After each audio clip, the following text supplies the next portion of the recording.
máa fi tẹ̀ wá lọ́wọ́. Obedience is more than sacrifice.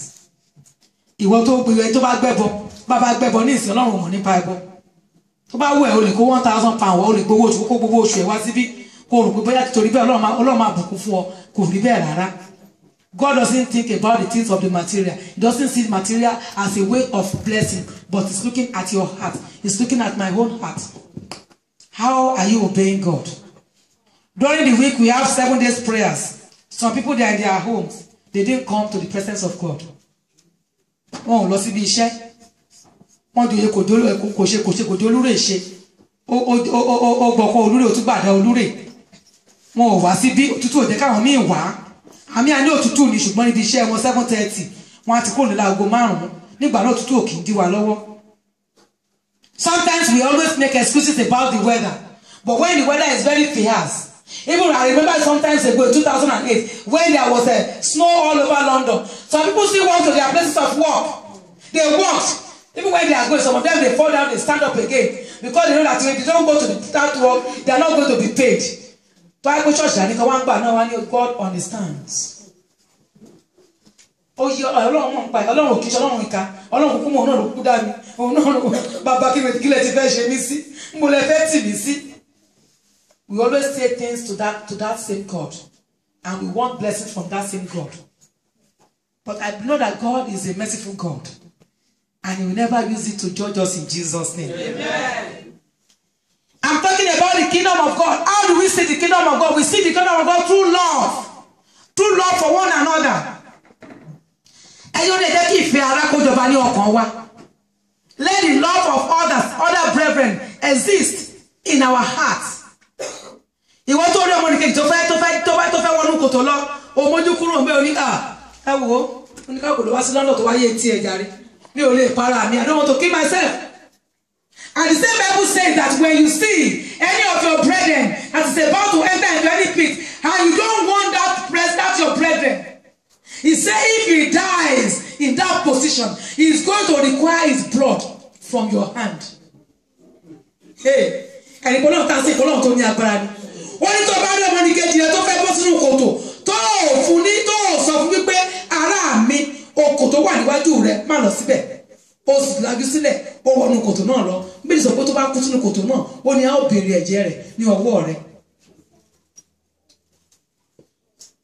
If you see someone that is doing something that is very bad and you don't want the person, wọ́n ní olóòótọ́ kì í lẹ́ni, that is truth. Is the truth, but look at what God says. Only a man shot it all. When you are truthful, you are not going to die a miserable life because you have done what God asked you to do. And anywhere they are fighting you, God will fight your battle in the mighty name of Jesus. Amen. How much love do we extend to others? How do we love others? How do we love our brethren? How do we love our sisters? How do we love our brothers? How do you love people that we are seen here? We that are here, we are our family. Our sister was saying sometimes ago, say, now I know that I have a family. Because you know that the people in Nigeria, they cannot come here. It is we that are here that we are going to be our family.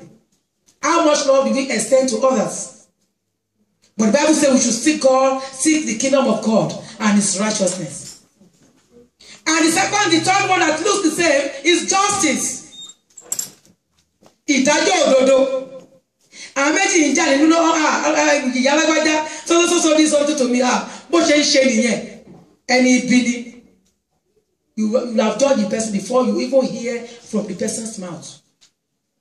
I have a friend that is their own pattern of life.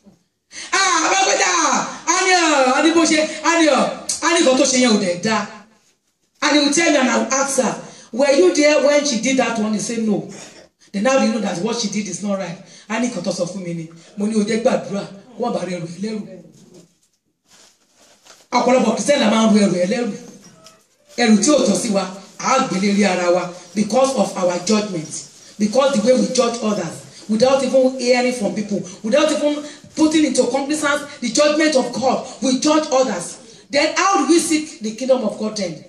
When you judge others the way you are not supposed to judge them. I'm talking about how can we seek the kingdom of God. Because of our time, I'm not going to waste our time at all. But I have lots of things I want to say. We talk about integrity. You can see the kingdom of God by your integrity. Let people know you for who you are. Don't pretend. If you are an extrovert people, let people know that you are an introvert or extrovert. Ẹlòmíì tó àti láwọn èèyàn a máa ṣojú díẹ̀ ṣùgbọ́n iná burúkú ní fàdé yìí olóró ni. Ẹlòmíì ẹfi ṣetán àníwúrà ni nínú ilé wọn ìyá òjò wọ́n ń bèrè ìyá òjò ọ̀rẹ́ ìyá òjò this is ìyá òjò's neighbor. Wọ́n á wá pẹ̀lú mi àní wọ́n ń bèrè ara ilé yín. It means that ìyá òjò must be a very bad woman in that vicinity. So people, when they say yes today, tomorrow, you see, as you understand, they will change. Integrity. Let people know you as a man of integrity. Let everybody know you as a woman of integrity. Let everyone first stand upon what you believe.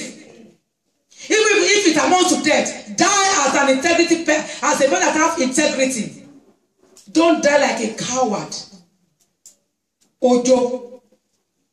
Ojo ènìyàn bí sọ pé àwọn kò ṣe kò ṣẹyẹ ó ló máa tú wọn sọnù ni. That is what the Bible says. I'm talking about seeking the kingdom of God, and we have something like a faith in God. Most of us, we put our faith in human being. Ọ̀pọ̀lọpọ̀ táwọn àlùfáà àgbà wá sí ṣọ́ọ̀ṣì àwọn náà ò ní wá torí àti sọ fún wọn pé tomorrow jọ́mẹ́jọ náà I'm not going to come to church. The pastor is not coming to church, so why should I go? It means that you are coming to serve the pastor, you are not serving God. But if you have your faith with you, every moment that you see two people gathering together, you must know that you have to be in that midst. That is where God answers prayers. One person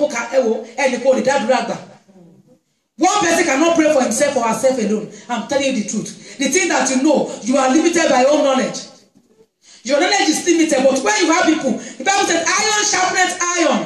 The one that you forget, somebody else will remember. And you will pray, that prayer is for me. And you can pray together with the person. The Bible says two people shall agree together and shall decree concerning a thing, and it shall be established. That is what the Bible says. But one person cannot agree. You understand? Only one person cannot agree. I'm talking about seeking the kingdom of God and His righteousness. And for that level, I have so many things, but I'm going to say the last one, which is evangelism. How many people can you talk to Jesus Christ about? How many people can you talk to about Jesus Christ? How is your behavior? How is your character? Where you are living, in your places of work, can they see you as a child of God? Can you talk to them about Jesus Christ? Can you talk to them about your church? When you talk to them about your church, they will say, oh, that is where you go to. God help the people that are there. I don't think I want to come to that church, if that is where you are going to. But this year is still very fresh. Honestly, I still that this year is still very fresh. We have 4 days to go. And that 4 days, God can do anything. God can turn the situation of people that have been calling since January. He can turn it around and make it wonderful. I still believe that this year is still very, very fresh. Why don't you change your ways of life? Why don't you change your own behavior?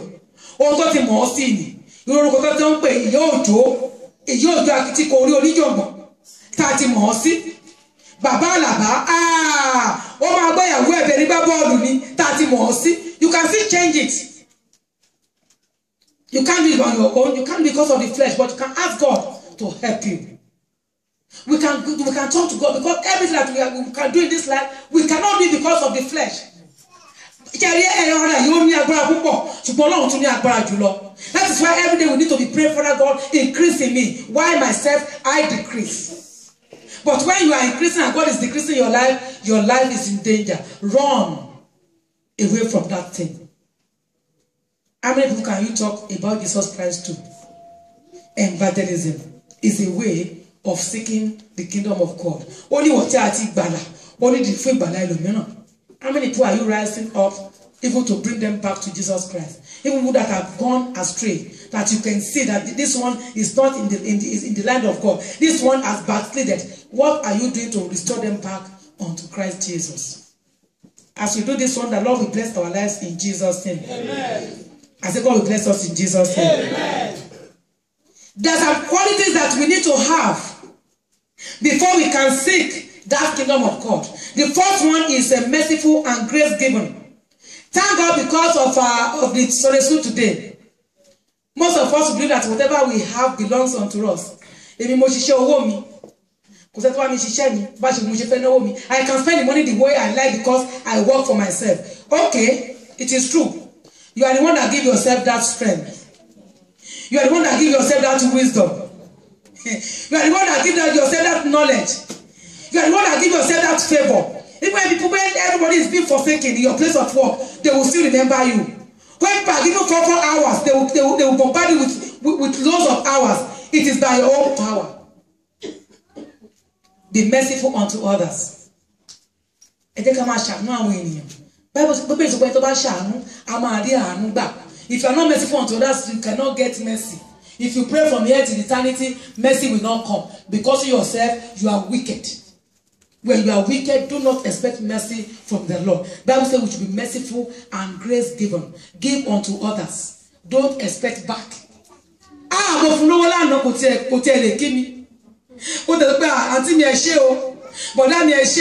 he cannot even say thank you to me. You yourself, how many times have you said thank you to God? Even when you wake up, you are late for work. You are at the bus stop before you remember that Jesus Christ was the one that woke you up from your bed. You thought you are the one that woke yourself up when you died in the night. Somebody came and wake you up and said, my daughter, my son, it is time for you to rise up. Did you say thank you to that person? Did you say thank you for even allowing you to walk on your feet? This country has done something good now. They have a scooter. I'm also a scooter.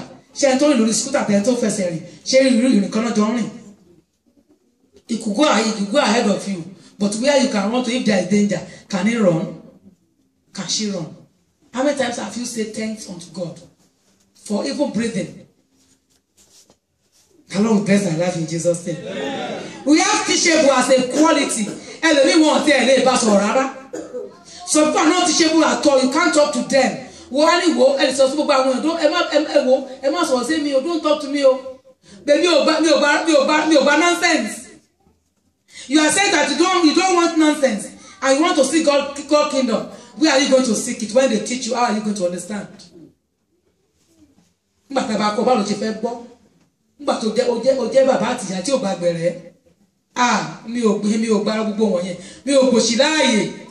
It's good for you to bow so that you can enter into that kingdom of God.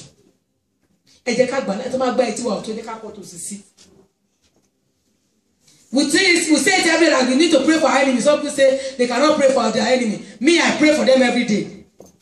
Even the pastor that left here, I pray for him every day. I will continue to pray for them until they change. Until God touches their hearts and give them a new heart. Because they will not put on shege.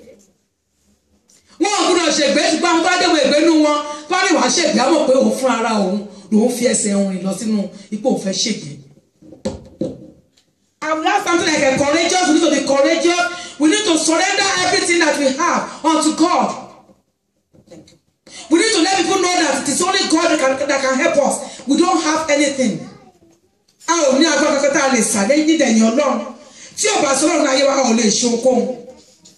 when God is by our side, we can move mountains. And that will be our portion in the mighty name of Jesus. Amen. And we have to be repentant of every sin. The Bible said that for all have sinned and come short of the glory of God. Nobody is a saint. Everybody, we are all sinners, one way or the other. Oh, I'm not an adulterer. I don't do that. I don't sin. That is the only one you think it is a sin. What about your sister that you look scornfully? Oh, sorry, we didn't say anything. But just look at him like this. Look at her like this. Your body language has said everything all. The Bible said, out of the abundance of the heart, the mouth speaks. But you have not spoken anything. You didn't say anything. But your body language has shown that you hate that your sister. Is that not a sin? What about more things that we are doing? I used to say that some of us, we eat like cow. a máa ń jẹ bí wà tí màálù bá gbóúnjẹ kalẹ̀ la ṣe máa jẹ. And somebody is by our side tí ò tí ì jẹ oúnjẹ láti jẹta àwa wá kó ẹran bíi 8 sórí abọ́ ẹja yìí dá ọmọ yìí ó tiẹ̀ ó rọ̀ dáadáa ọ̀kọ̀tọ̀ yìí ó ti pín ọbẹ̀ wọnú ẹ̀ ògúnfe yìí ó dà pàlà iná ó wọnú ọbẹ̀ wọnú ẹ̀ ó sì ń jẹ yànmù. Somebody is by your side, and the Bible said that if you eat to make your brother stumble, it is a sin. If you have not read your Bible, please read your Bible very well. Everything is in the Bible. If you eat to make your brother stumble, ọmọ pẹ́ ní kí wọ́n ti bí pa ó lè ràn lọ́wọ́ ó ti ẹ̀dúpẹ́ kò dúpẹ́ kó o ti ẹ̀kọ́kọ́ fún ọ pé gbà ó ti jẹ iyọ̀ jẹ́ kó lọ kó máa bẹ̀ sí gbàdúrà ìdílé lórí jẹ́ kó lọ kó mú kọ́lọ́ sí babaláwo. You see that God will open his eyes and let that person come against you. No, God will always fight your battle. Anywhere they come together to do evil concerning you, as long as you have done the things that belongs unto God, God will fight your battle. I can assure you. And the last one, because of our time, is servant-minded. Ọ̀pọ̀lọpọ̀ àwọn ọ̀fẹ́ ṣọmọ ọ̀dọ́ ìjókòó tèmi ó gbúdọ̀ wà níwájú ẹnì kankan gbúdọ̀ jókòó sí. Nobody must sit on my seat because it is my own seat. I'm the boss. Whatever I want it to be done. If you don't do it, I don't care. I don't want to bother. Even as a minister of God, we are all servants. They call us servants of God. We are to wash other brethren's feet. We are to wash other brethren's feet. Not to be a lord over anybody. God has not made anybody a lord over each other. God created us the same. In the same way. He didn't make us to dominate everybody or anybody. To dominate is the animal, not human being. But today, what is happening?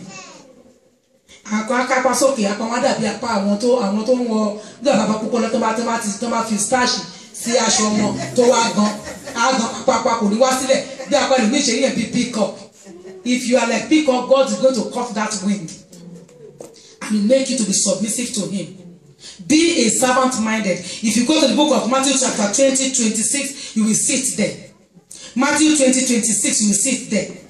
Let us do the things of God. Let us seek God, my sister. But as you are like,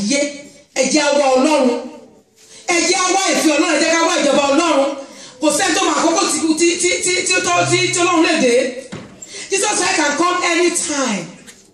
Anytime. I used to say that every day we pray. But the day will come and God will not go to answer that prayer. And that will come. What can you do that time? Are you going to say, oh, wait, let me finish my unfinished project? No. Because God has given us time to do things in life. Let us use our time wisely to serve God. Let us use our time wisely to seek God. Let us use our time wisely to read the word of God. Television 24 hours.